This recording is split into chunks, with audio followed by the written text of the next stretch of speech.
Morning traders. Well, the big news out today is that Boris Johnson set to resign. His position became untenable after the recently selected Chancellor Nadhim Zahawi put the knife in and told him to go. Pound's rallying on the news, not really sure why. The UK economic backdrop hasn't changed structurally, and unless there's a massive fiscal boost coming that I'm unaware of, it doesn't really make much sense. We look to the front runners for the Tory leadership now: Penny Mordaunt, Rishi Sunak, Ben Wallace, Liz Truss, Saeed Javid.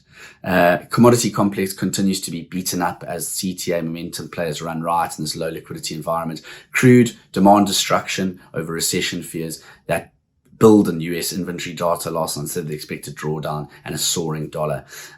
Crude got to within a whisker of that range support at $100 a barrel. Gold slipped through that 1750 range support. It's having a bit of a bounce this morning, or oversold bounce, higher real yields and a higher dollar. Doesn't work in the favor of the yellow metal. ISM services out yesterday showed that, it was down on last month's figure, but better than expected.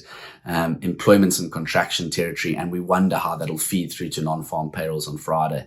The FOMC minutes were neutral, in my opinion. No surprises. If you read between the lines, there's talk of potential pause in policy tightening. They're going to be data dependent, and next week's July's meeting, they're looking at a 50 to 75 base point hike. They want to move to a restrictive policy stance, and it could become even more restrictive if elevated inflation was to persist.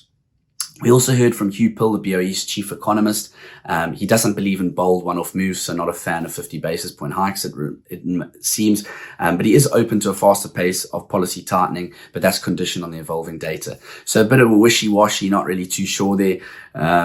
And the data on for the day, the events on today's radar is the ECB minutes. Will we hear any more on the policy, the anti-fragmentation tool side of things? We also hear from the ECB's Chief Economist Lane, and we get that jobless claims data out. Trade the opportunity with Pepperstone.